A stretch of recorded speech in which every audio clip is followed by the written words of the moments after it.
mais um episódio do nosso podcast Animal. Eu sou André Bucão, médico veterinário e apresentador desse programa. Hoje a gente recebe o João, a gente conversar um pouquinho de mamíferos marinhos, mamíferos aquáticos e um pouquinho sobre o projeto Peixe Boi. Tudo bom? Deixar o senhor se apresentar. Muito obrigado, agradeço já de imediato o convite que nos foi feito. Como dito, eu sou João Carlos, sou médico veterinário também de formação. Ao longo da minha jornada acadêmica, eu tive a oportunidade de fazer meu mestrado, meu doutorado em temas relacionados não só aos peixes-bois, mas outros mamíferos aquáticos também.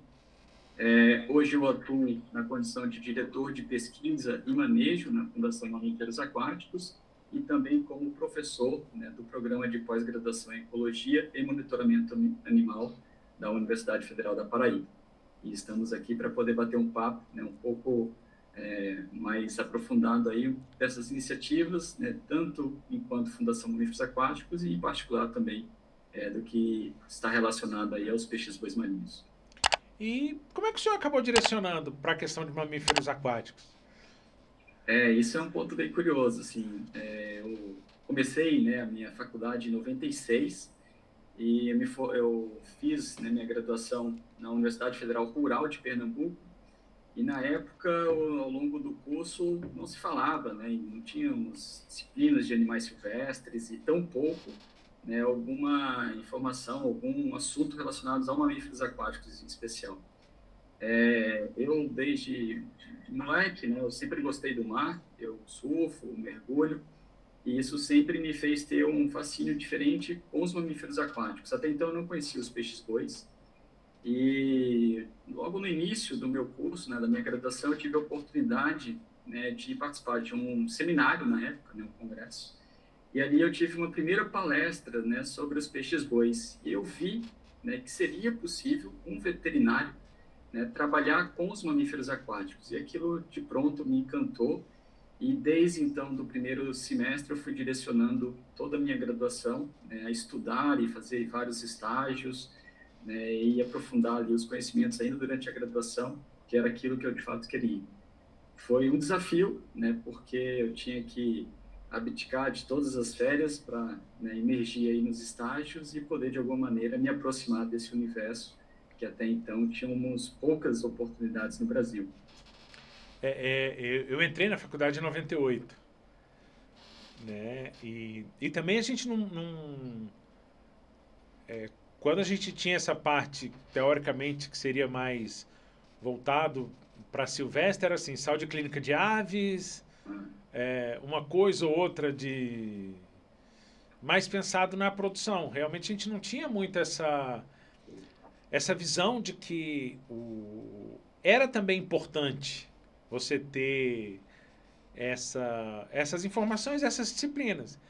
E eu acredito assim, como muitos colegas meus também acabaram indo, eu tive um calouro meu, que depois eu formei na UNB aqui, e a gente acaba sempre agregando quem vai ficando e coisa, e ele foi, acho que se não me falha a memória, ele fez, um dos estágios ele fez com peixe-boi também, e foi para Abrolhos, ele realmente se embrenhou. E era muito novidade. Eu acredito que deve ter passado algumas dificuldades para conseguir literatura, informação, estudar sobre, né? Sim, com certeza.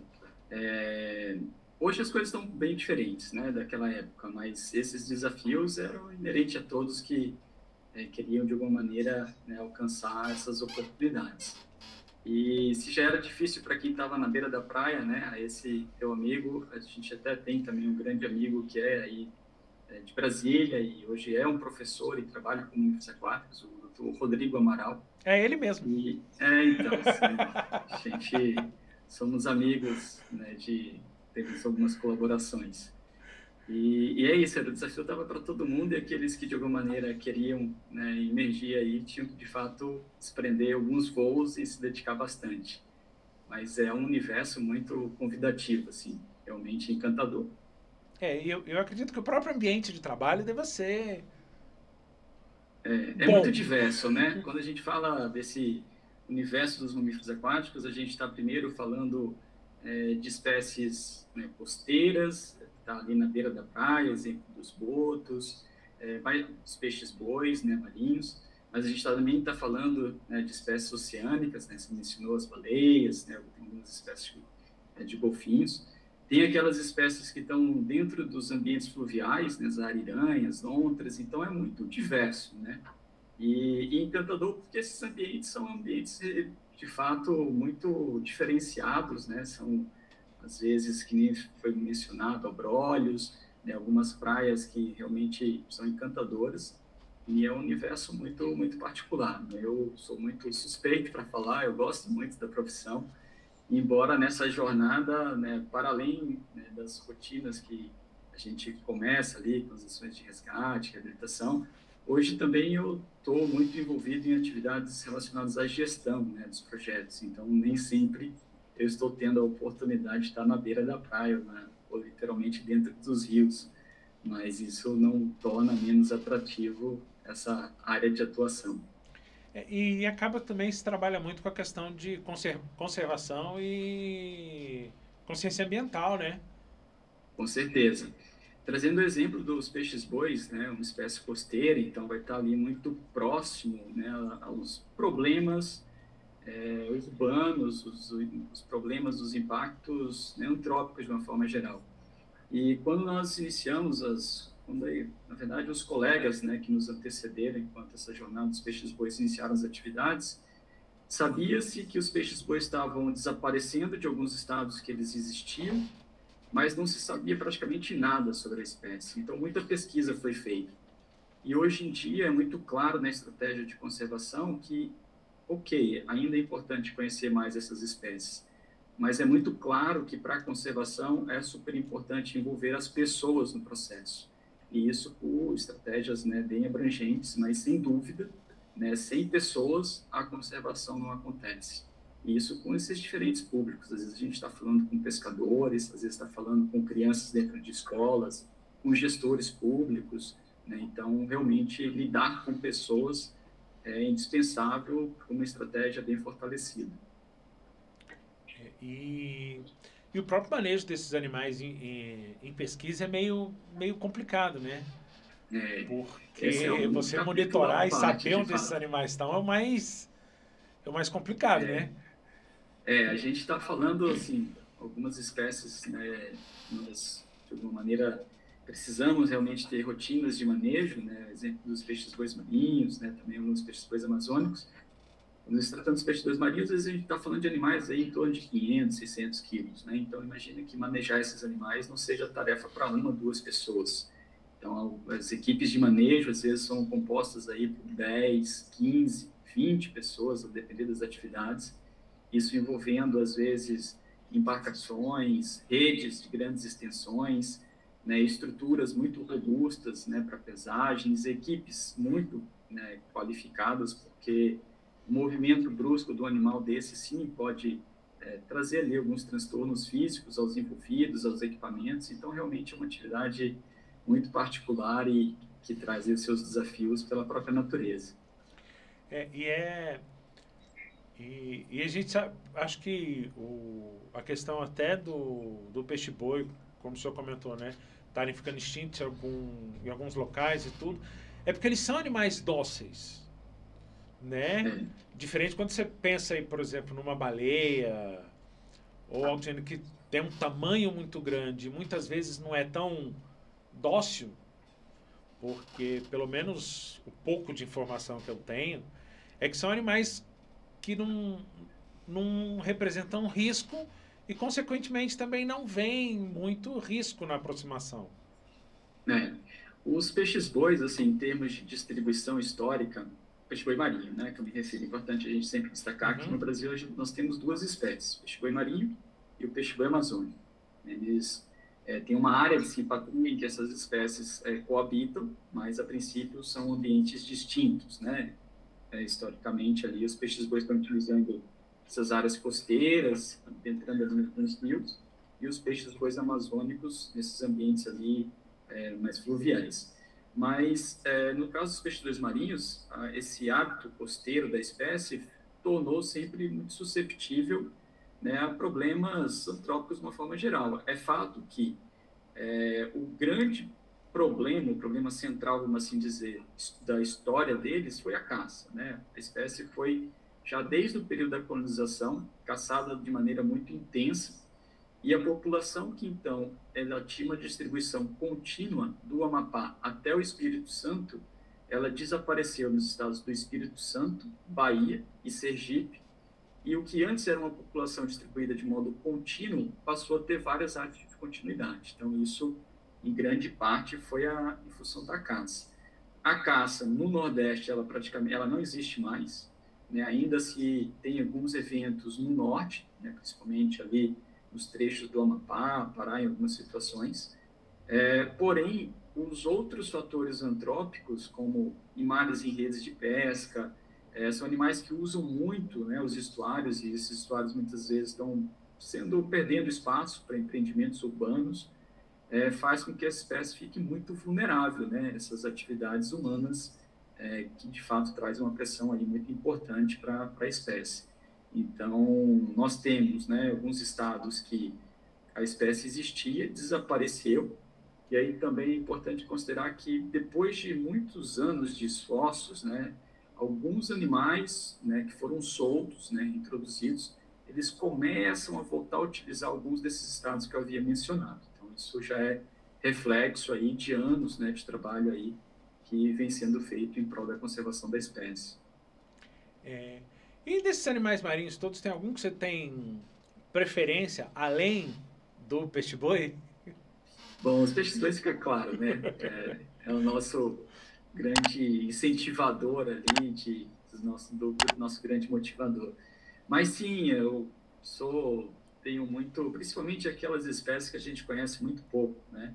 Eu, em particular, tenho um fascínio em querer aprender mais, estudar um pouco mais, né, sobre algumas espécies oceânicas, e aí vem os cachalotes, vem algumas dessas espécies que a gente conhece ainda muito pouco, são espécies que têm padrões de mergulho, às vezes, um tanto que diferentes, então nos desperta algumas curiosidades.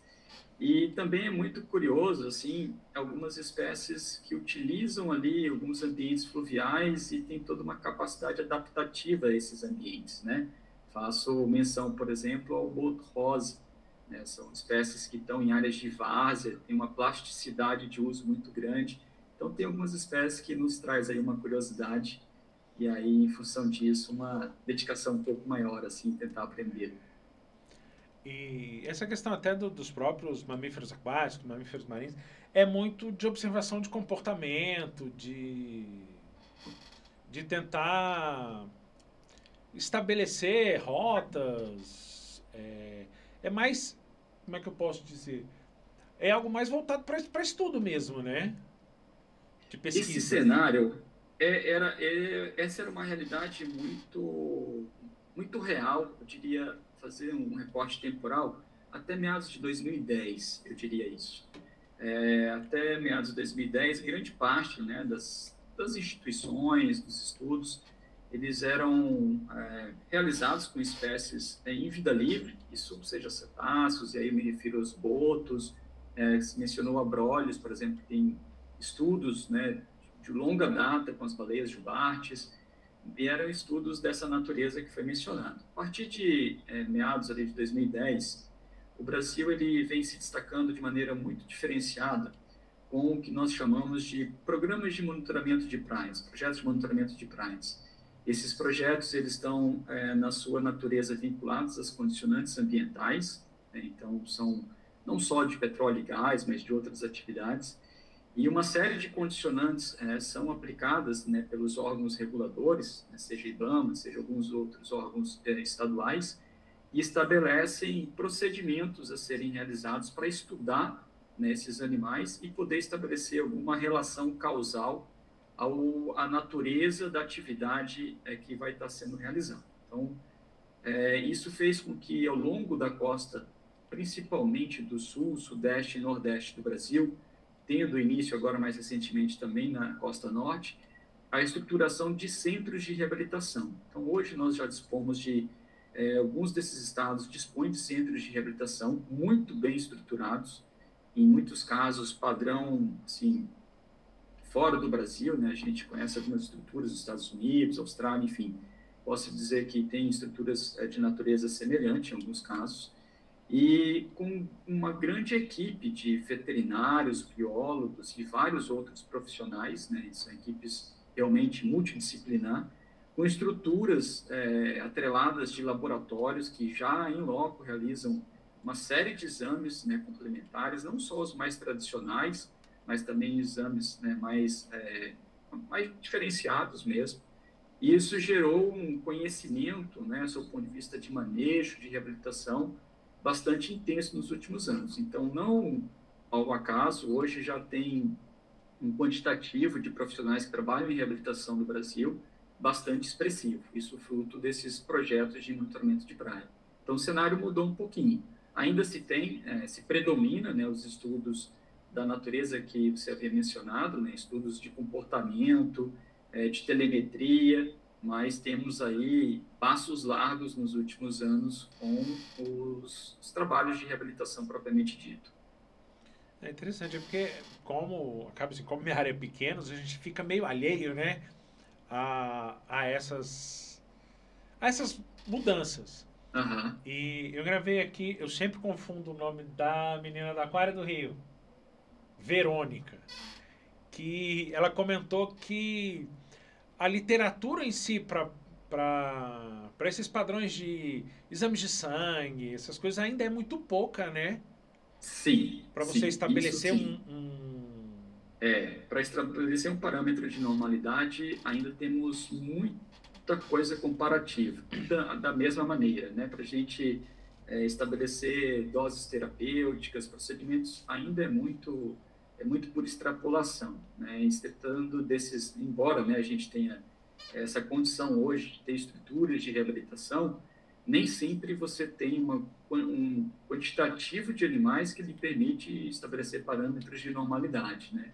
Então, de fato, nesses casos ainda a literatura é muito, muito restrita. Se utiliza ainda também muitas informações comparativas de outras espécies e até mesmo, em alguns casos, extrapolando para espécies que têm gêneros em outros países com um volume maior de informação, mas não necessariamente a mesma espécie. E aí são algumas extrapolações que acabam se utilizando pela escassez de informação ainda da literatura. E a própria diferença regional pode fazer com que esses parâmetros se alterem. Com certeza. As condições regionais, a gente está lidando, né, às vezes, com algumas espécies que têm também características muito particulares e que, às vezes, ela utiliza, né, uma determinada região como área de uso, propriamente dito, e por algumas razões, ou às vezes espécies que estão nos primeiros deslocamentos, em tanta experiência, acabam se deslocando para locais muito distantes, né, as áreas mais habituais. Exemplo de algumas ocorrências, por exemplo, de lobos marinhos, né, que são encontrados em algumas situações aqui no Nordeste. E isso traz também, né, interpretações muito particulares da condição desses animais. E isso traz aí, de alguma maneira, algumas dificuldades, né, de como se estabelecer alguns cuidados, né, ao estabelecer alguns parâmetros dessa natureza. E a própria coleta de material desses bichos não é a coisa mais É, simples do mundo.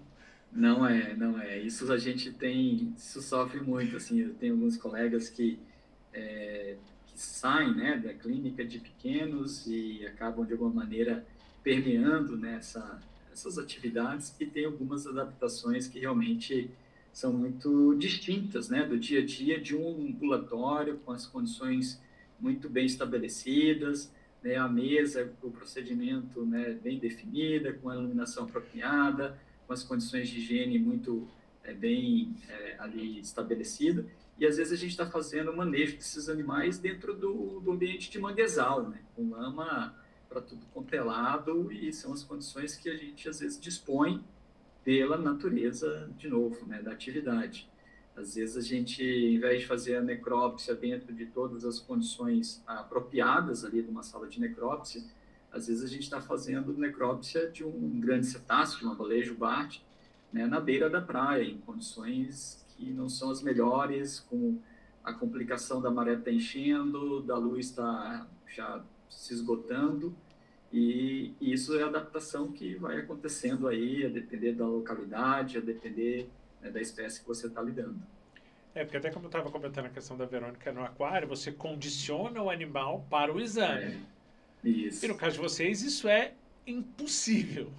Na maioria das vezes é impossível, de fato. Assim, a gente também teve situações, assim como a Verônica mencionou, de ter experiências, né, também em animais que estavam, na ocasião, mantidos em cativeiros e por razões da falta de condição dele de estar apto para a soltura, ele estaria, né, definitivamente em cativeiro. Aí são algumas situações que a gente tem a condição de condicionar o animal para facilitar a coleta de amostras, né? Então, é muito comum, por exemplo, em alguns delfinários, em alguns parques aquáticos, que de fato os animais sejam condicionados, e aí se põe na ladeira, você coleta sangue, você faz alguns procedimentos, né, sem precisar capturar o animal propriamente dito.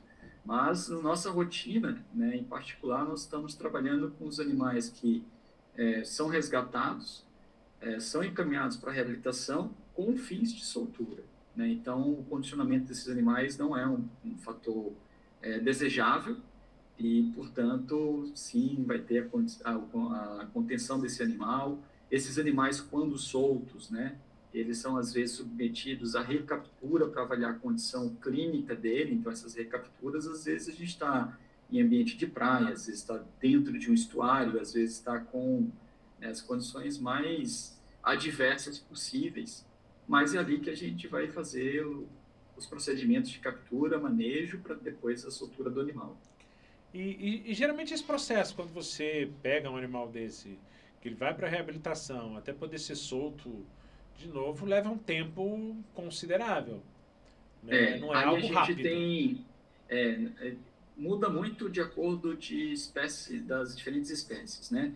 Trazendo, por exemplo, o caso dos peixes-bois, e aí vale tanto os peixes-bois marinhos como também os peixes-bois amazônicos, nós muitas vezes resgatamos filhotes são filhotes recém-nascidos, né? Como eu havia mencionado, hoje, em tempos contemporâneos, grande parte dos problemas, né, relacionados aos peixes-bois marinhos é a perda de hábitat. Então, historicamente, ainda hoje as fêmeas utilizam os estuários para poder reproduzir, que são áreas mais calmas, né, mais protegidas. E na impossibilidade de utilizar essas áreas, elas reproduzem em áreas, né, mais correntes, mais vento, e aí o filhote fica mais vulnerável. O filhote tem encalha, e às vezes a gente está resgatando animais que estão ainda com resquício do cordão umbilical. Então, animais de 1, 2, uma semana de nascido, muito novo. Esses filhotes, eles mamam por pelo menos 2 anos. Então, a gente já de cara está mencionando que a reabilitação vai transcorrer todo o período de amamentação. Ao longo do tempo, nós estabelecemos o protocolo de soltura, que estabelece, né, dentre outros critérios, o tempo de soltura, que é, além de desmamado, esse animal precisa atingir um peso, né, e um tamanho para poder estar apto para a soltura. E isso, no caso dos peixes-bois marinhos, a gente está falando aí em torno de 3 a 4 anos, pelo menos. Então, é um tempo bem expressivo. Se a gente vai olhar, por exemplo, para os pequenos cetáceos, eles são animais muito sensíveis, né? Muito difícil a reabilitação, quando a gente está lidando com boto cinza, né? Com uma toninha, por exemplo. Então, esses animais, na maioria das vezes, infelizmente, no próprio transporte, às vezes ele acaba morrendo. E a tolerância dele em reabilitação é muito restrita. Então, a gente está aí numa situação muito crítica de reabilitação. E aí isso vai mudando de acordo com cada espécie que a gente está lidando. Eu nem preciso dizer que a reabilitação, né, de um filhote, por exemplo, de baleia jubarte, a gente não tem condição de fazer isso em cativeiro. Então, nessas situações, o que se tenta, na maioria das vezes, é fazer uma soltura imediata, né? Tentar tirar o animal da condição ali que ele encalhou e poder retornar, né, para uma condição que ele possa se deslocar. O sucesso disso nem sempre é possível, mas são diversidade dos procedimentos que a gente acaba lidando, né, em considerar aí as diferentes espécies de mamíferos aquáticos existentes. Esses animais encalhados são sempre mais complicados? São. De novo, assim, o caso dos peixes-bois cenário um pouco diferente, né? Porque, na maioria das vezes, esses filhotes não encalham porque estão doentes. Eles encalham porque a fêmea não conseguiu, na maioria das vezes, manter o filhote na sua proximidade e ele encalhou. Então, ele vai ter um quadro de desidratação, às vezes úlcera de córnea, né? Às vezes algumas escoriações, mas geralmente é isso. Então, a reabilitação dele não é uma tarefa tão difícil assim. No caso dos cetáceos, por exemplo, na maioria das vezes está associado, né? Esse animal às vezes encalhou numa rede de pesca, ficou um tempo ali, depois conseguiu se soltar, ou existe uma série de enfermidades que possa estar sendo o desencadeador do encalhe. Então, a reabilitação dos cetáceos são geralmente situações mais críticas.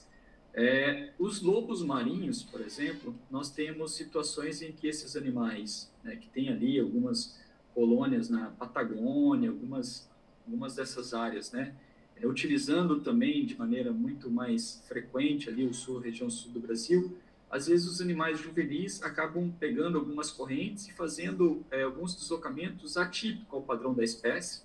E quando, né, aqui no caso do Nordeste, nós nos deparamos com esses animais, a gente está lidando com animais em uma condição muito crítica, né? Uma situação, em termos de clínica, muito precária. Os animais muito magros, às vezes com quadros de pneumonia, então também tem outros transtornos ali associados. Então, de novo, isso oscila muito a depender de qual espécie a gente esteja lidando. E como é que o senhor acabou chegando à questão do peixe-boi? Os peixes-bois, bom, primeiro a busca pelo desconhecido, né? Vamos assim dizer. Eu, por esse histórico de gostar sempre de estar na praia, de mergulhar, de surfar, por óbvio, eu já tinha algum conhecimento dos botos, né, das baleias e tal, mas o peixe-boi eu nunca tinha ouvido falar praticamente, né? Tinha escutado uma coisa ou outra, mas eu desconhecia por completo. Então essa foi a primeira motivação. Poxa, como que passava tanto tempo na beira das praias e eu não conhecia os peixes-bois. Então, isso por si só já me trouxe um desafio próprio e já me gerou uma motivação. E aí, quando eu comecei a me debruçar um pouco mais, de querer aprender, de fazer os estágios, enfim, eu vi que tinha um universo ali de necessidades de mais profissionais, de coisas a fazer, e isso me encantou muito. Então, isso particularmente me trouxe uma motivação muito própria. Agora, em se tratando do projeto Peixe-Boi, né, e aí depois a gente faz até uma diferença de terminologia de iniciativas para o projeto Vivo Peixe-Boi, que a gente tem desenvolvido hoje, ele nasce, né, de uma demanda do governo brasileiro à época, isso eu estou me referindo ali início de 80, da década de 80, em que o Brasil não se tinha praticamente informação sobre os peixes-bois marinhos, e o governo brasileiro, na época, IBDF, né, pediu a alguns pesquisadores que fizessem um levantamento e trouxessem informações, né, da situação tanto dos peixes-bois marinhos, como também das tartarugas marinhas. E aí nascem os dois projetos. Né? Nasceu depois dessa grande expedição que percorreu todo o litoral brasileiro, praticamente, nasceu o projeto Peixe-Boi e o projeto Tamar, né, que aí está direcionado aos estudos com as tartarugas marinhas. E existe muita diferença entre o peixe-boi marinho e o peixe-boi amazônico, de rio ou não? Existe algumas. São animais que eles pertencem, né, à mesma família. São animais que têm algumas similaridades, então são termos de morfologia, assim, de estrutura anatômica, tem algumas semelhanças, mas em termos de diferença, o peixe-boi amazônico ele é menor, né, quando comparado ao peixe-boi marinho. O peixe-boi marinho ele pode chegar aí até os 4 metros de comprimento, mais ou menos. O peixe-boi amazônico em torno de 3 e pouquinho, né, um pouco menor. O peixe-boi amazônico ele tem uma coloração mais escura, ele é preto, o couro dele é preto, enquanto o peixe-boi marinho ele é cinza, né, um cinza acinzentado, cinza mais escuro, assim, mas uma tonalidade que difere um pouco do peixe-boi amazônico. Os peixes-bois amazônicos, na nadadeira peitoral, eles não têm a presença de unhas, enquanto os peixes-bois marinhos, eles têm a presença de unhas. Então, essas são algumas das características que diferenciam as duas espécies. E em termos de ambientes, né, isso muda um pouco também. Um pouco não, muda bastante, né? Os peixes-bois marinhos, eles estão distribuídos ali nessa parte da costa, né? Isso, como eu havia mencionado anteriormente, começava ali no Amapá e se estendia até o Espírito Santo, mas hoje está aí mais pelo Nordeste e utilizando também a costa norte do Brasil. E o peixe-boi amazônico está ali nos rios, nas imediações da foz do Amazonas. E tem uma área, né, que a gente entende ser uma área de simpatria entre as duas espécies, que está na foz do Amazonas. Isso, no primeiro momento, a gente acreditava que estava muito delimitada a foz do Amazonas, que tem, então, ponto de contato tanto do peixe-boi marinho como também do peixe-boi amazônico. E aí, os estudos genéticos já mostraram que tem hibridismo, já é uma situação reconhecida, e essa área de hibridismo, ela está já mais ampliada, né? Então, ela se estende ali para o Amapá, evidências na Guiana Francesa e Pará. Então, essa área ali é uma área que tem evidências de alguns híbridos, né? Provavelmente, né, em função de ter ali esses pontos de contato entre essas duas espécies. E o que é o projeto em si? Bom, primeiramente a Fundação Mamíferos Aquáticos, né, da qual a gente está aqui falando em nome da Fundação Mamíferos Aquáticos, quando o governo brasileiro ele cria o projeto Peixe-Boi, isso lá em 80, o projeto ele começa, né, numa comunidade chamada Barra de Mamanguape, que fica lá no litoral norte da Paraíba, pequeno vilarejo de pescadores, um local, né, com muitas belezas ecológicas, um local fantástico. E ali foi desenvolvido ali os primeiros anos do projeto Peixe-Boi. Em 89, quando a fundação nasceu, ela nasceu para conduzir, né, no formato de cogestão, o então projeto Peixe-Boi. E nós, junto com o governo brasileiro, né, no primeiro momento, o IBDF, né, ele deu origem, então, ao IBAMA. Então, a gente conduziu o projeto Peixe-Boi em formato de cogestão com o Centro Peixe-Boi, que era vinculado ao IBAMA. Isso depois passou ao ICMBio até 2000, meados de 2009, 2010. Em 2013, nós, então, começamos a execução do projeto Vivo Peixe-Boi. Esse projeto nós executamos desde então. É um projeto que conta, né, com o patrocínio da Petrobras, por meio do programa Petrobras Socioambiental. Ele atua em diferentes estados do litoral nordeste. E agora, nessa última edição, que a gente está recém começando, nós também iremos iniciar algumas ações, tanto no Piauí, como também no estado do Amapá.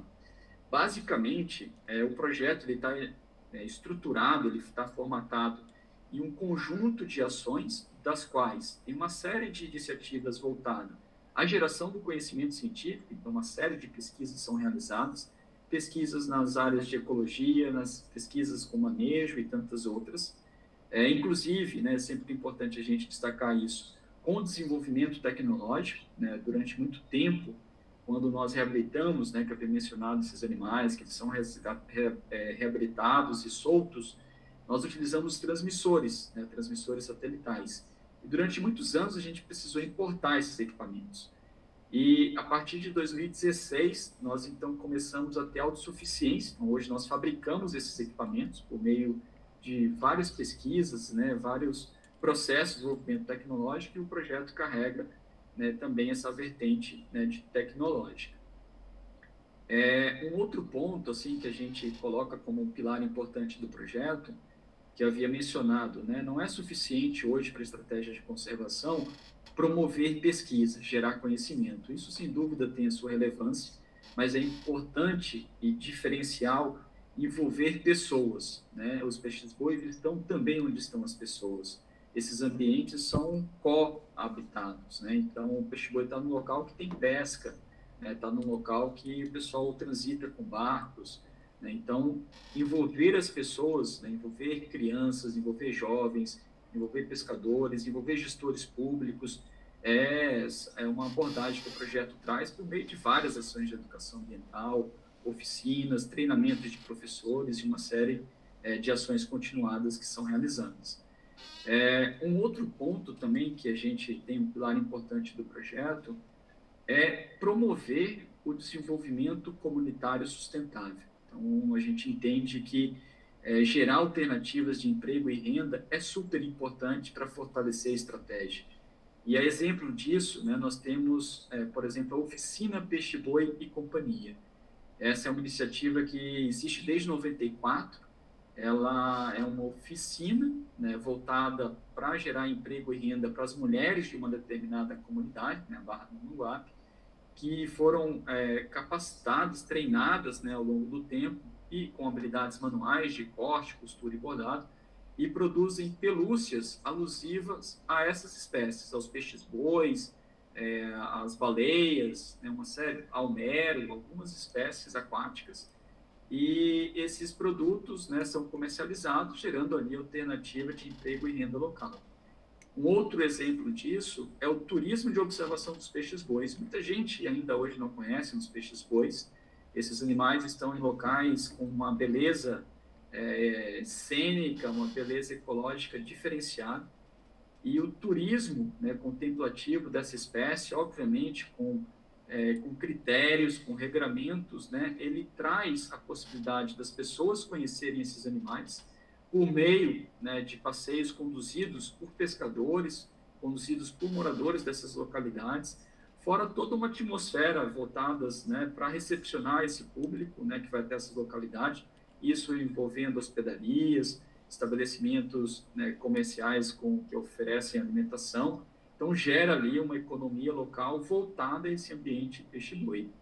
E, claro, né, as políticas públicas. Nós também estamos trabalhando, né, ao longo do tempo, nós ajudamos a criação de unidades de conservação, principalmente áreas que, de alguma maneira, asseguram, né, a conservação da espécie, e isso olhando sob o ponto de vista de políticas públicas, né, que instrumentos normativos, que marcos, que regramentos a gente consegue, de alguma maneira, alicerçar para gerar bases aí para a conservação da espécie, principalmente nessas áreas aí mais relevantes de ocorrência. Então, o projeto é uma miscelânea, né, desses pilares, e isso vem, de alguma maneira, contribuindo de maneira muito expressiva, muito significativa, para uma estratégia nacional de conservação da espécie e também, né, internacionalmente, para uma política de conservação mais ampliada aí de alguns fóruns que a gente também contribui. E como é partir da atuação a campo para a gestão? Porque é uma mudança... Olha, radical. Essa é uma dificuldade até hoje, assim, porque eu, particularmente, eu gosto muito de estar literalmente, né, com o pé no mangue, dentro da água. Isso traz uma motivação, alimenta a alma, né?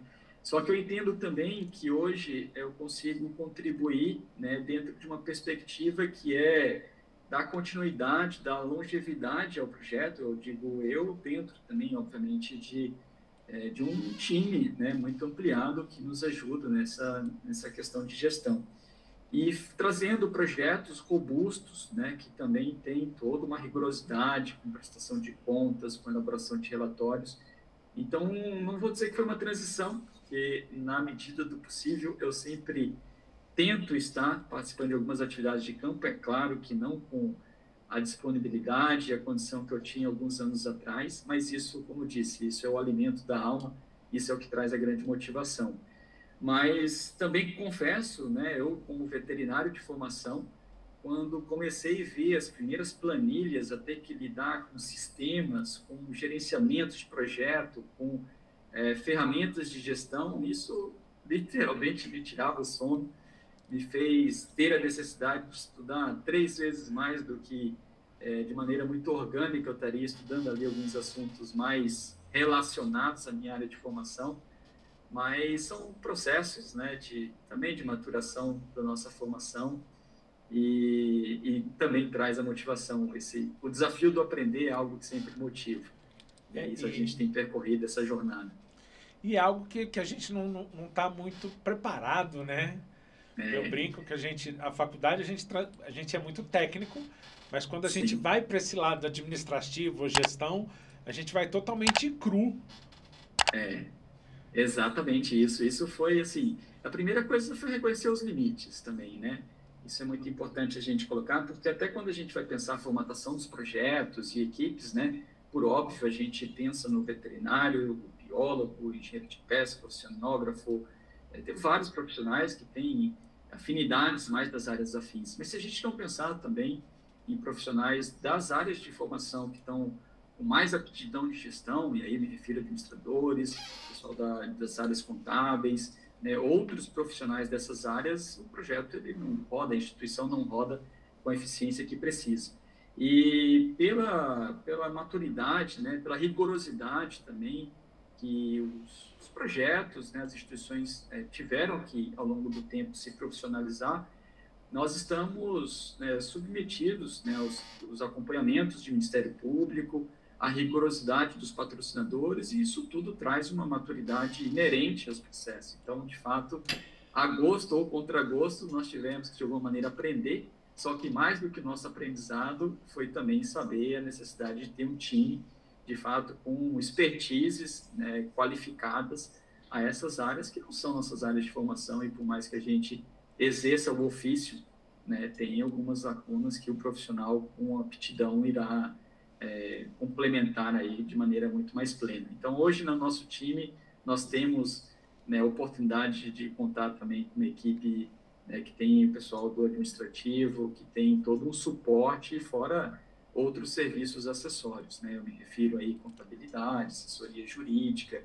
Então, acaba sendo uma estrutura, de fato, profissionalizada do ponto de vista de gestão, porque o fazer um projeto hoje é muito diferente, né, do projeto, do fazer quando a gente começou lá atrás, que a nossa motivação, o nosso amor, o nosso querer fazer era o suficiente, né? Os processos mudaram, a rigorosidade, as cobranças também mudaram.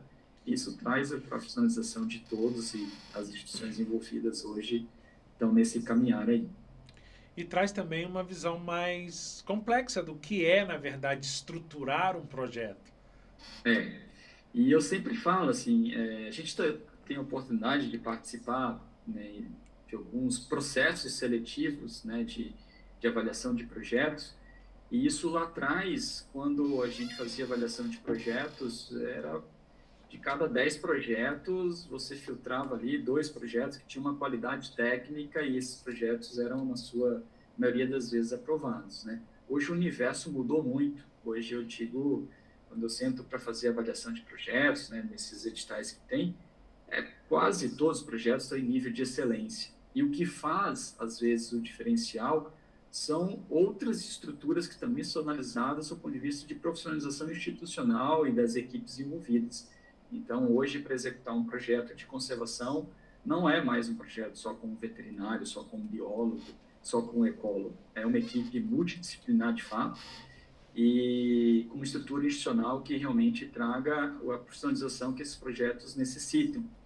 E um outro ponto importante também, né, que é sempre interessante a gente perceber, que esses projetos, né, eles têm início, meio e fim, né? Geralmente a gente no Brasil ainda tem ciclos muito curtos, né, dos editais. Então a gente está falando aí projetos de 1, 2, 3 anos, raramente se vê um edital acima disso. Diferente um pouco dos padrões da Europa, que a gente tem aí editais, projetos de 10 anos, né, de ciclos de contratos. E isso traz um desafio maior, né? Como é que você não ter a descontinuidade de alguns projetos que são, às vezes, projetos quase que únicos, né, de conservação dessas espécies? Como é que você dá longevidade a esses projetos, a essas iniciativas? Porque você aprovar um projeto hoje não tem a garantia que daqui 3 anos você vai ter continuidade do projeto. Então, isso é um processo continuado, né? São muitas propostas que você submete, né, para tentar viabilizar os meios e manter as equipes, né? Manter a equipe é uma tarefa desafiadora, né? Como é que você mantém as equipes com folha de pagamento, né? Com todos os critérios trabalhistas relacionados? Então, como é que você não gera descontinuidade disso? Como é que você assegura o combustível do barco, do veículo, a estrutura para fazer todos esses exames? Hoje nós temos um centro de reabilitação com equipamentos de filtros de água, ozônio. Como é que você mantém uma estrutura dessa funcionando, né? Então, esse é o desafio que está posto no dia a dia. Isso, de alguma maneira, traz também uma uma motivação a mais, né? Não dá para a gente se contentar com 2, 3 anos de ciclo de projeto, é pensar, né, numa longevidade. E... Mas essa mudança também dos projetos tem muito relacionado também com a própria mudança de mentalidade da, da questão da conservação. Total, total. Isso é sem dúvida. Tem isso, né? A sociedade mudou muito a forma de perceber a relevância, né, dessas espécies, a relevância desses ambientes. Embora a gente tenhamos muitos desafios ainda, né? Do ponto de vista de lidar com os empreendimentos nesses ambientes costeiros, marinhos, enfim, temos muitos desafios, mas a concepção da sociedade mudou. A gente não precisa ir para muito longe, né? Exemplo da Paraíba, Santa Catarina, Bahia, eram estados em que tinham estruturas baleeiras, né? Então, o Brasil é um país que, no seu passado, existia prática de baleeira até meados ali de 70, né? 80 em alguns casos. Então, não é uma coisa muito recente.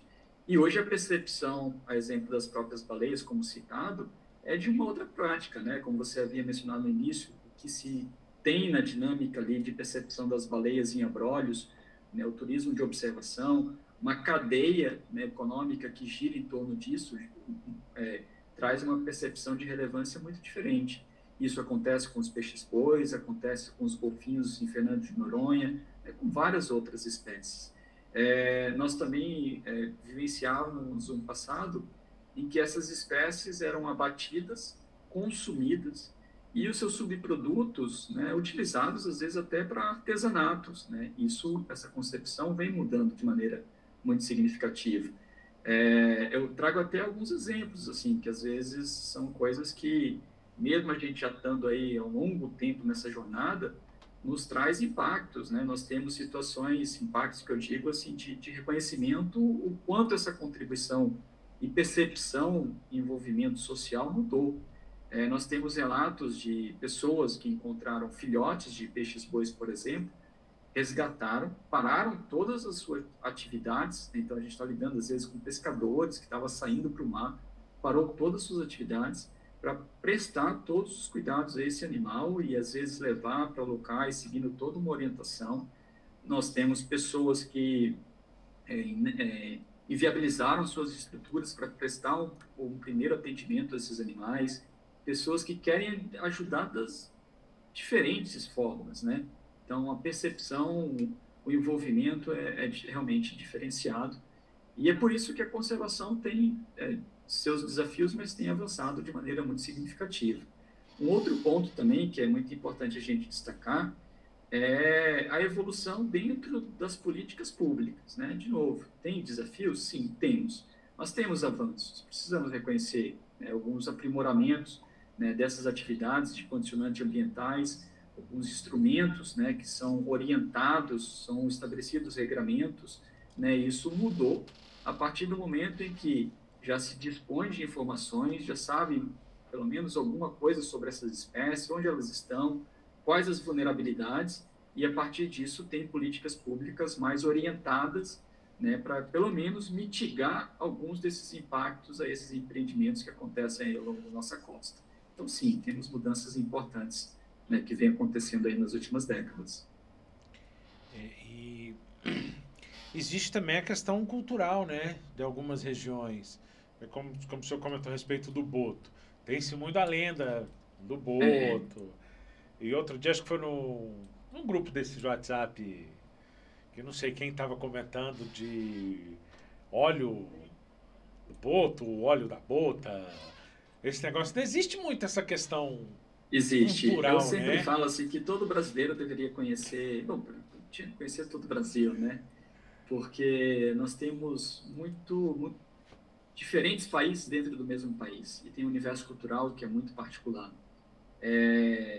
A tradição, a lenda e os contos dos botos, né, em especial o boto rosa, é muito forte, ele é vivo, ele está dentro de muitas comunidades ribeirinhas, né, de vários daqueles estados ali, na região do Amazonas. Isso traz ali a lenda, né, do boto, um cara muito bonito que aparece em uma determinada festa, encanta, né, algumas ribeirinhas, namora com essas mulheres, e aí você tem inclusive o filho do boto, né? Então são alguns, né, algumas lendas que estão postas, né, dentro da rotina, né, dessas comunidades.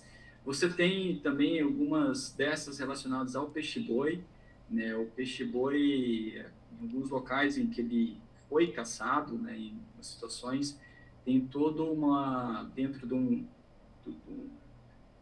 de uma crença local, né, os ritos ali de como o pessoal às vezes abatia o animal, o trato que tinha ali para dar destinação os restos, né, da carcaça, e se não fizesse ali como estava dito o rito, ele ia pegar a panema, né, era uma espécie de uma maldição, alguma coisa do tipo. Então, cada localidade, às vezes, tem suas culturas, as suas particularidades, é muito rico, né? É muito importante, embora alguns desses estejam atrelados, né, a situações como essa que eu mencionei, ao abate do peixe-boi, é muito importante sempre a gente dizer que essa é uma espécie protegida por lei, a caça ela é proibida, né, embora ainda ela seja praticada em alguns estados, né, ali da região do Amazonas. E como é que o senhor vê a questão do próprio desenvolvimento do projeto, de quando ele começou para agora? Mudamos muito. Mudamos em abordagem, para a gente se ter ideia, as primeiras atividades, né, e assim eu faço sempre muito destaque aos colegas que foram os pioneiros, né, os oceanógrafos, né, biólogos que à época começaram a esse desafio de trazer informações do peixe-boi sem nunca ter visto um peixe-boi. Então imagina o que era sair literalmente na incerteza de onde esses animais estavam, com algumas evidências documentadas, a gente está me referindo ali início da década de 80, né? Então imagina que a gente não dispunha de internet, o acervo, né, bibliográfico era muito restrito ainda, as universidades, então acessar a base documental era uma tarefa quase que de garimpar mesmo, né? Então eles tinham o desafio de trazer informações sobre os peixes-bois e também, importante dizer, o peixe-boi você não é um golfinho que você vê com uma certa facilidade. Em todo uma situação mais particular, são animais mais furtivos, ou seja, não expõem tanto, é bem mais difícil de ver. Então, como é que eu vou levantar essas informações se eu não conheço a espécie, eu nunca vi, eu não sei onde está, não sei o que come, não sei quais são os problemas. Então, os primeiros passos era nessa direção. Era literalmente desvendar o mistério do que é esse peixe-boi, onde ele está, o que ele come, por que ele está desaparecendo. E isso foram os primeiros tijolinhos ali que foram sendo gerados. As primeiras campanhas, né, quando o pessoal, de alguma maneira, viu ali as informações de base mesmo, as primeiras campanhas, né, fixando ali cartazes em algumas comunidades sobre o peixe-boi, eram desenhos, né, não se tinha foto do peixe-boi, nem morto, né, em muitas desses antecedentes. Então, foi muito pioneirismo, né, foi acessar lugares inacessíveis, né, a gente está falando hoje no litoral, por exemplo, do Nordeste, que em boa parte você consegue acessar com um veículo, né, 4x4, vamos dizer assim. A gente tem algumas localidades de difícil acesso ainda, mas na sua grande maioria está asfaltado, um acesso muito tranquilo. Naquela época, não. E que dirá na região norte do Brasil, né, no litoral norte do Brasil. A gente está falando do desafio de pororocas, né, de áreas que você não tinha condições de abastecer a embarcação, né, a depender da distância que você iria percorrer. Então, tinha ali um cenário muito crítico.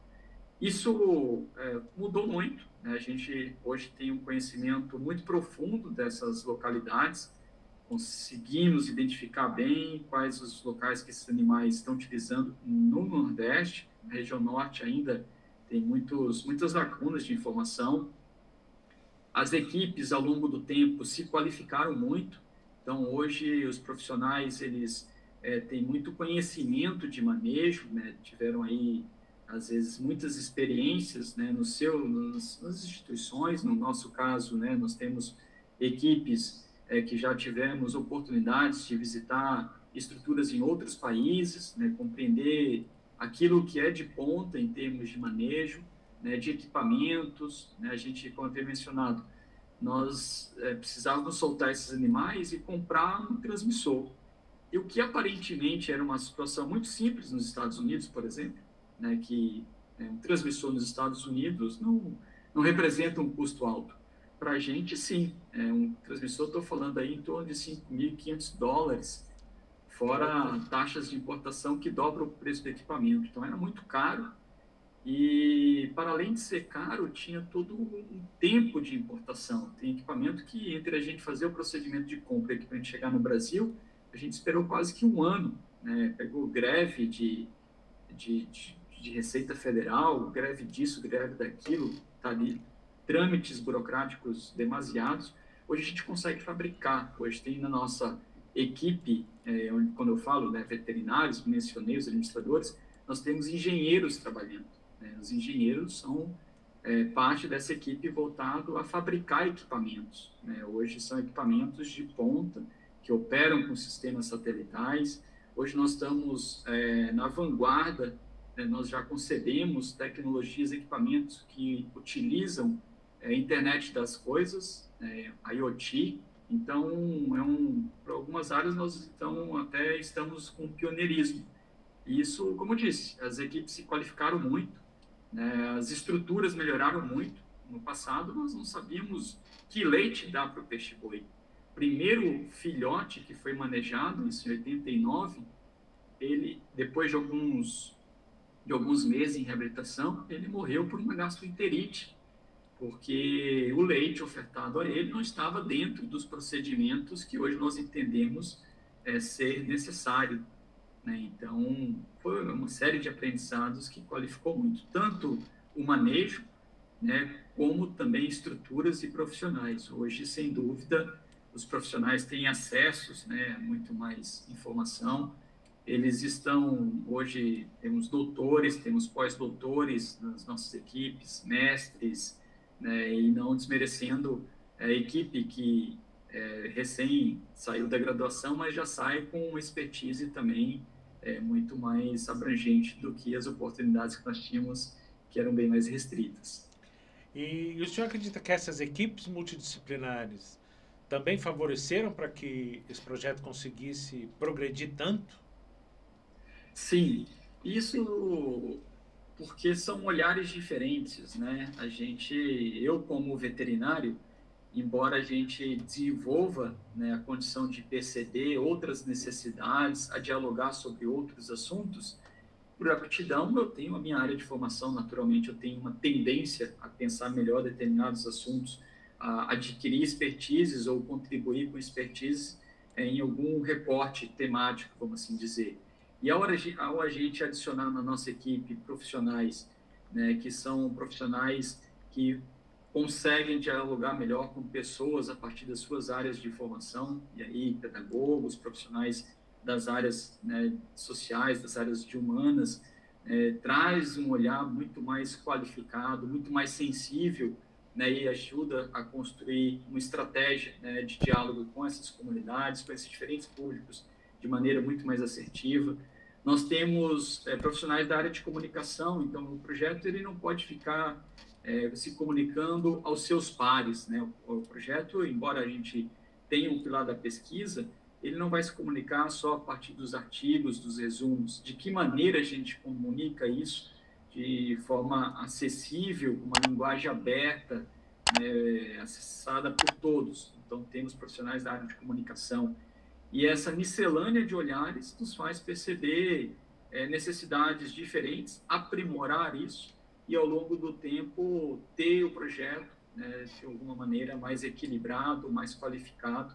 E é essa jornada que a gente tem feito, né? A gente hoje consegue ter um bom diálogo com profissionais da área científica, com pescadores, com crianças, né, com pessoas de idade, com diferentes públicos em localidades, com gestores públicos, e isso por conta dessa abordagem feita por muitos profissionais de diferentes áreas de formação. Sem dúvida é um diferencial.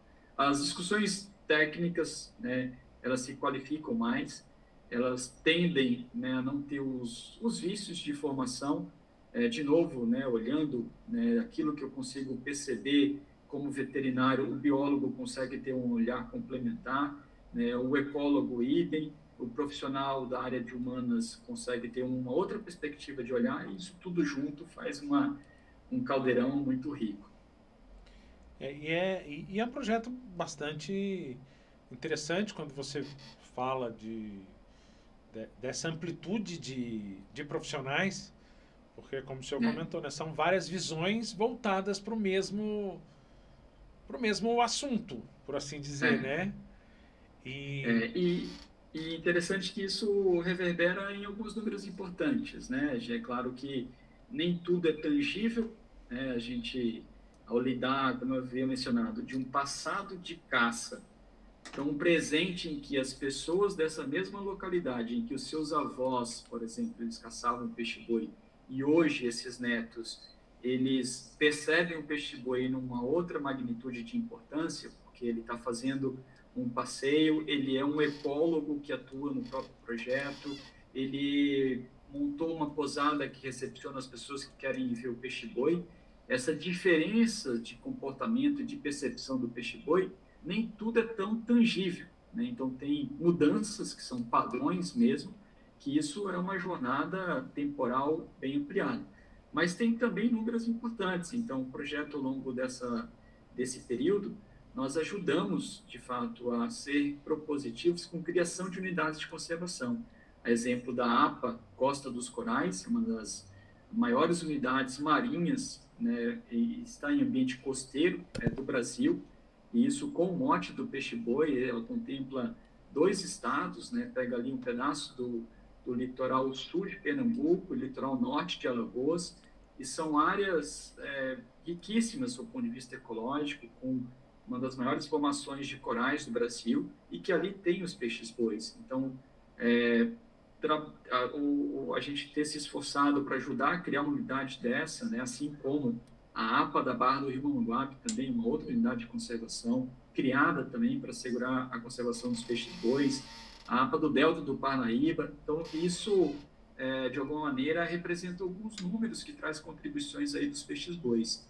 Um outro ponto, assim, também, que a gente sempre coloca, né, os peixes-bois, como eu havia mencionado, são uma espécie que precisa ainda de um esforço muito intenso, ainda é uma espécie ameaçada de extinção, até poucos anos estava ali no nível mais crítico, né, uma espécie criticamente ameaçada, hoje ela encontra-se em perigo, uma situação não tão crítica assim, vamos dizer, mas uma preocupação ainda muito alta.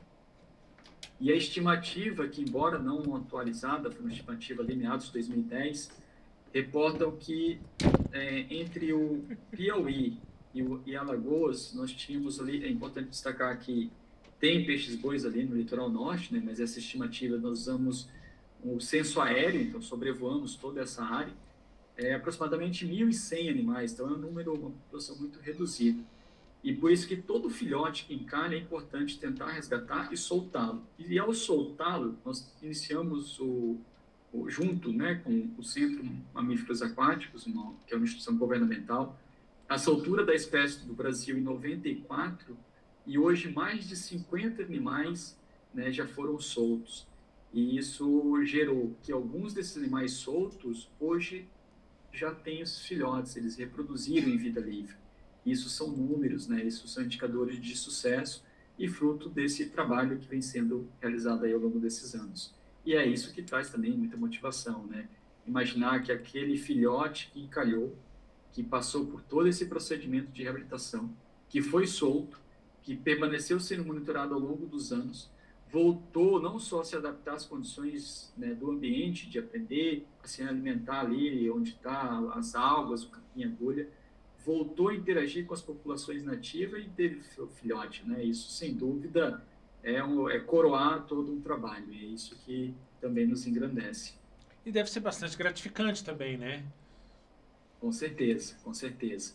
Poder ver, né, crianças que já desde muito pequenas estão todas ali comprometidas, né, preocupadas, né, ensinando muitas vezes aos seus pais, aos seus avós, isso enche de orgulho, né? Isso enche de esperança mesmo. E, ao mesmo tempo, perceber que alguns desses locais que foram criados ainda mantêm condições ecológicas que possibilitam esses animais estarem utilizando, né? Que possibilita um convívio mais harmônico entre pessoas e a espécie.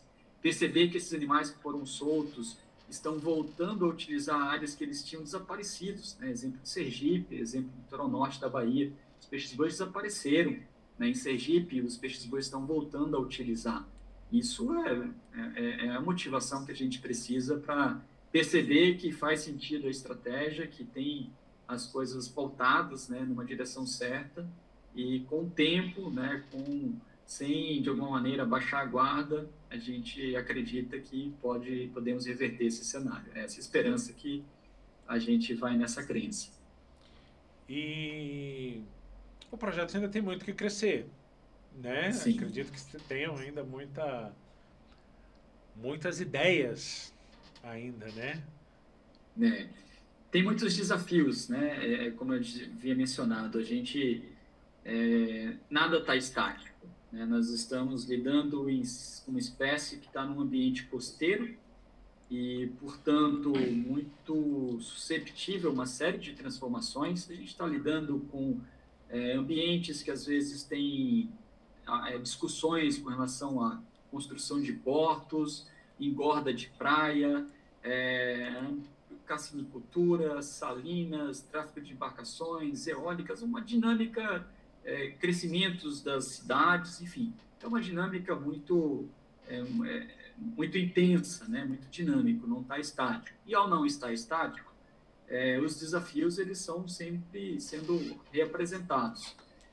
Nós temos isso, a estratégia ela vai também se mudando, essas necessidades.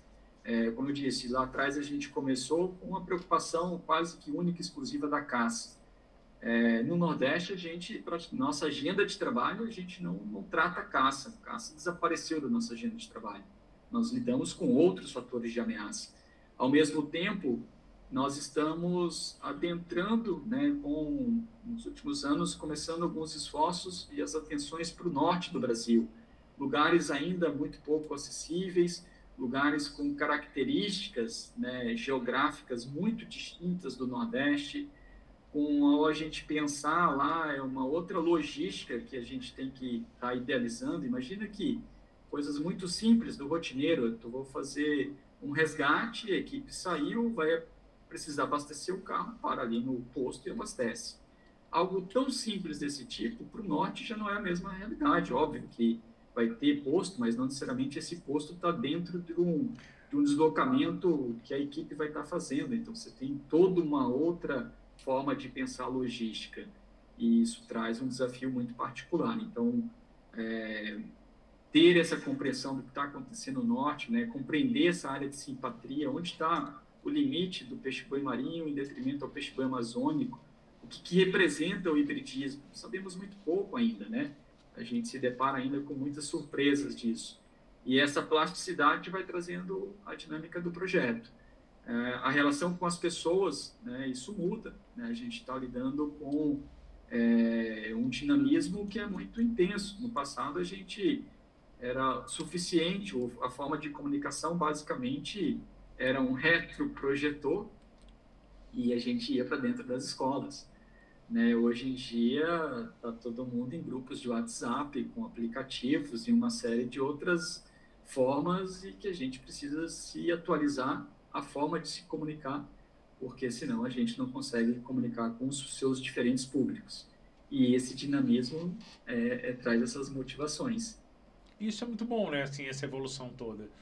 Porque faz com que vocês consigam também chegar a locais que antes eram mais complicados vocês chegarem com as informações. Sim, sim. E receber informações também. Imagina que, embora, né, isso não é uma situação em detrimento de outras, mas esse conjunto de situações. Então, uma informação clássica do passado, a gente tinha lá, quando começou as histórias, era os filhotes encalhavam e as pessoas, né, iam lá e consumiam o filhote que encalhou. E depois dessas transformações todas que foram acontecendo, como eu havia mencionado também, as pessoas desprendem esforços para contribuir e ajudar no resgate desse animal. E nesse passado, quando essas transformações aconteceram, as pessoas paravam ali as suas atividades e iam, em algumas localidades, procurar o orelhão, né, para ligar a cobrar o projeto. Imagina que essa forma de comunicação mudou absurdamente, né? E mudou, e hoje nós recebemos, às vezes, comunicado que tem um animal que está encalhado, ou que tem um peixe-boi que perdeu o equipamento de telemetria, ou que alguém encontrou em um radiotransmissor, às vezes como mensagem do Instagram. Então, a dinâmica de comunicação mudou muito. Os públicos, eles, de alguma maneira, estão uma capilaridade de ambientes que está em muitos lugares. Hoje, nós recebemos informações de diferentes estados, às vezes estados que nós não estamos com a atuação do projeto. E isso é até interessante porque existem, né, as redes, né, das quais nós fazemos parte, redes de encalhes, e que ao receber essa informação de um outro estado do qual uma outra instituição faz parte, e esse comunicado ele é compartilhado de modo a trazer a maior celeridade possível, né, para o resgate do animal. Mas a informação ela chega por esses vários colaboradores por diferentes canais, né? Então, a mensagem WhatsApp, Instagram e vários outros pontos de contato. Não só o tradicional orelhão de 1900 e bolinha, né? Isso é bom pra caramba, né? Porque faz com que a atuação fique mais rápida. Mais rápida, mais dinâmica, e a gente tem que literalmente rebolar para se adaptar, né? Assim, eu ainda, não só uma questão de geração, mas eu tenho ainda algumas limitações de todas as compreensões das redes sociais, mas hoje eu tenho um TikTok, e tenho um TikTok exatamente para entender essa dinâmica toda, e o projeto tem o seu TikTok, né? Então, tem alguns públicos que, para a gente comunicar, a gente precisa estar também entendendo a plataforma, entendendo onde o pessoal está querendo encontrar o conteúdo e disponibilizando. A ideia é isso, né? A gente conseguir... sim, a gente vai continuar comunicando com os cientistas também, em formatos tradicionais, estando em conferências, publicando em artigos quais os melhores possíveis, mas a gente vai estar sempre sendo versátil, se comunicando pelo Instagram, pelo TikTok, pelo YouTube, por essas oportunidades de um podcast como o de vocês, porque a ideia é compartilhar esse desafio de conservar os peixes-bois com o maior número possível de pessoas.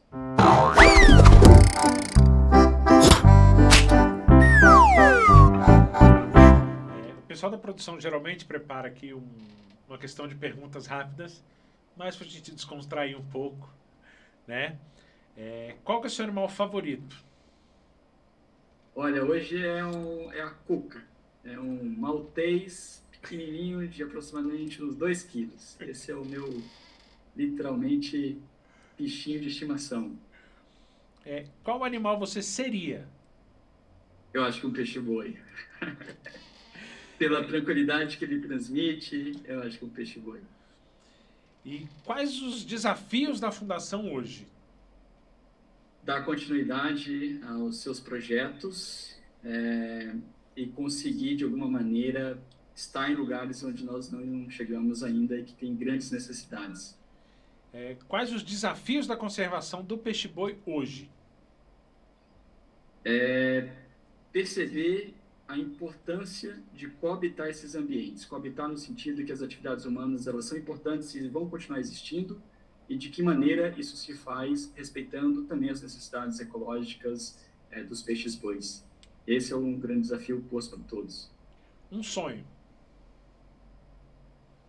Que a gente possa acordar amanhã e ver não só os peixes-bois, mas várias outras espécies que hoje estão ameaçadas de extinção, fora dessas condições, e que a gente, enquanto sociedade, possa compreender isso e conviver harmonicamente.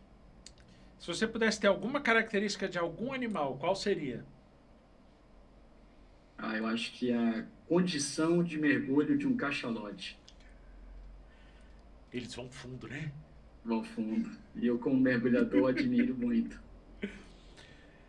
Um filme, desenho ou série que tem algum animal que você goste? Olha,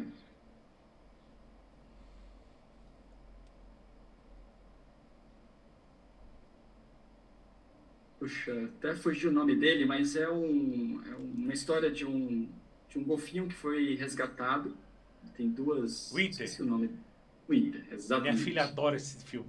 Ele inspira muito, a gente se vê muito, a dinâmica, enfim, ali é uma lição que traz para a gente muitos aprendizados. Tem algum animal que você tem medo? Medo tem, bom, fora o bicho-homem, mergulhando eu tenho alguns em água turva, eu tenho alguns receios com moreia. Não tenho medo do tubarão, mas moreia. Moreia é complicado, né? Elas Assim, são é um peixe que meio... fica em loca, né? Às vezes a gente mergulha em águas muito turvas, com visibilidade às vezes de um palmo, e a gente tem que ir tateando muito. Então, se tiver uma moreia, pode, né, dar uma beliscada ali importante. E Então, dói eu bem. tenho receio, dói, dói. É uma boca cheia de dente. Não, nunca passei por essa experiência, mas tenho receio. E o que você gosta de fazer durante o tempo livre? Bom, eu gosto de mergulhar, gosto de surfar, gosto muito de correr. Atividades físicas, de uma forma geral, é algo que eu gosto muito. E qual é a melhor parte de fazer... qual é a melhor parte de você fazer parte da fundação e da conservação do peixe-boi? Eu falo em duas perspectivas. Uma é, de alguma maneira, ver esse filhote que encalhou estar gerando um outro filhote. Isso, sem dúvida, é algo que assim, é um sonho. E a outra, que é uma perspectiva também que eu tenho hoje, eu tu como professor, e de alguma maneira contribuir com o processo de formação, né, de alguns jovens pesquisadores, de alguns profissionais, ajudar a formação é sempre algo que nos alimenta também. Compartilhar conhecimento é algo que eu gosto muito. Gosto